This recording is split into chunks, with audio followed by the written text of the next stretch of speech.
Welcome to TNPSC லட்சிய விதைகள். நம்ம இந்த வீடியோவில் என்ன பார்க்க போகிறோம்னா இம்பார்ட்டன்ட் சயின்ஸ் கொஸ்டின் டாபிக் வைஸாகவும் டெய்லியும் நம்ம பார்த்துட்ருக்கோம். கிட்டத்தட்ட 37 நாள்கள் வந்து நம்ம பார்த்துட்டோம். ஓகேங்களா, இன்றைக்கி 38வது நாளுக்கு உண்டான டீட்டெயில் நோட்ஸ் வந்து நம்ம பார்க்கலாம். நம்ம எதன் அடிப்படையில் இதெல்லாம் பண்ணுறோம் அப்படின்னா, சயின்ஸில் மொத்தமாக ஒரு 2000 கொஸ்டின்ஸ் வந்து நம்ம கொடுத்து அதிலிருந்து 10ல் 5 கொஸ்டின்ஸ் அடிக்க வைக்கணும் அப்படின்றத நம்ம கான்செப்ட். ஓகேங்களா, ஸோ அதன் அடிப்படையில் ஒவ்வொரு டாபிக் வைஸாகவும் பார்த்துருக்குறோம். இப்போ ஜென்ரலாக தாவரவியலில் நம்ம பார்க்குறோம். ஓகேங்களா, 3 பகுதிகள் வந்து நம்ம என்ன பண்ணியிருக்கிறோம் பார்த்துருக்குறோம். ஸோ இன்றைக்கி 4வது பகுதிகளிலிருந்து நம்ம கொஸ்டின்ஸ் வந்து பார்க்கலாம். கருவுறுதலுக்கு பின் சூர்ப்பை என்னவாக இருக்கும் அப்படின்னா கனியாக இருக்கும். கருவுறுதலுக்கு பின் சூர்ப்பை என்பது கனியாக இருக்கும். மைக்ரோஸ்போரகங்களின் மறுபெயர் என்ன அப்படின்னா மகரந்த அறை. ஓகேங்களா, ஸோ மலரின் அனைத்து பாகங்களின் எண்ணிக்கை ஒரே சீராக காணப்படின் அந்த மலரினுடைய பெயர் என்ன அப்படின்னா ஒத்த அங்கமலர் என்பது.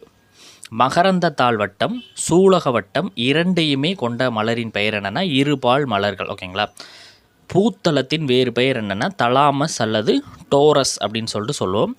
இலையினை ஒத்த சிறப்பு உறுப்பு எது? பூவடி செதில்கள் அப்படின்னு சொல்கிறாங்க. பலாவில் காணப்படக்கூடிய கனி வகை என்ன அப்படின்னா சோரோசிஸ் அப்படின்றது. தேங்காய் எக்கனி வகையை சார்ந்தது அப்படின்னா ட்ரூப். ஓகேங்களா, விதைகளற்ற திராட்சை என்பது பார்த்தினோகார்பிக் கனி என்பது. விதைகள் எந்த பாகத்திலிருந்து உண்டாகிறது அப்படின்னா சூழ்கள். வெள்ளரியில் காணப்படும் சூழ் ஒட்டுமுறை என்பது சுவர். மூவங்க மலர்கள் எதில் காணப்படுகிறது அப்படின்னா ஒரு வித்திலை. முழுமையான மலர் பெற்றுள்ள அடுக்குகளின் எண்ணிக்கை 4. இருபால் மலரில் காணப்படும் அடுக்குகளின் எண்ணிக்கை 5. ஆஞ்சியோஸ்பெர்ம்களை காணப்படக்கூடிய தெளிவான குறிப்பிடத்தக்க அமைப்பு என்னென்னா மலர் அப்படின்னு சொல்லுவோம். எருக்கு செடியில் காணப்படும் இலை அமைவு அப்படின்றது குறுக்கு மறுக்கு அப்படின்னு சொல்கிறாங்க. நுனியடைதல் எந்த நிலையில் நடைபெறுகிறது அப்படின்னா டயாகைனிஸ் அப்படின்றது. சைட்டோகைனிஸ் என்பது எதன் பகுப்பு அப்படின்னா சைட்டோபிளாசம். எந்த நிலையில் டிஎன்ஏ இரட்டிப்பாதல் நடைபெறுகிறது அப்படின்னா எஸ் நிலை அப்படின்னு சொல்லிட்டு சொல்லப்படுகிறது. பாரம்பரிய பண்புகளின் அடிப்படை இயற்பியல் அடிப்படை எது அப்படின்னா குரோமோசோம்கள் அப்படின்றது. புரத உற்பத்தி மையங்கள் என்பது என்ன அப்படின்னா ரைபோசோம்கள். ஓகேங்களா, செல்லில் எண்டோபிளாச வலையின் பணி என்ன? புரத உற்பத்திக்கு காரணமாக இருக்கிறது. பசுங்கணிகத்தில் உள்ளே காணப்படும் ஒன்றோடு ஒன்று தொடர்புடைய ஜவ்வினால் சூழப்பட்ட பை அமைப்புகள் அதனுடைய பெயர் என்ன அப்படின்னா தைலக்காய்டுகள். எவை நிறமற்ற பிளாஸ்டிடுகள் அப்படின்றது லியூகோ பிளாஸ்டுகள்.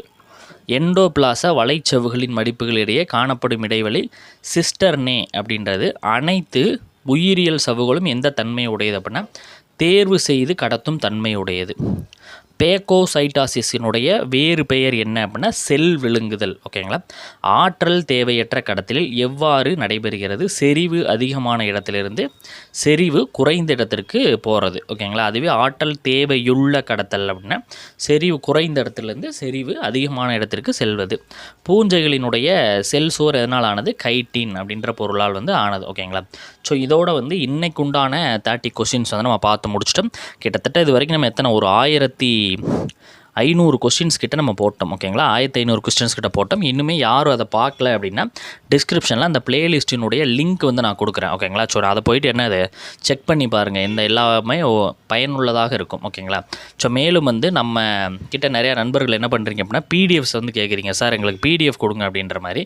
நம்ம வந்துட்டு எழுதி படிக்கிறத என்ன பண்ணுறோம் சஜஸ்ட் பண்ணுறோம். ஓகேங்களா, ஸோ அப்போ நீங்கள் எழுதி படிக்க முடியல சார், இன்னும் 15 நாள்கள் தான் இருக்குது, ஸோ பிடிஎஃப் கொடுங்க அப்படின்னா டிஸ்பிளேயில் தெரியிற நம்பரை காண்டாக்ட் பண்ணுங்கள். ஓகேங்களா, அடுத்தடுத்த வீடியோ பதிவில் சந்திக்கலாம். தேங்க்யூ.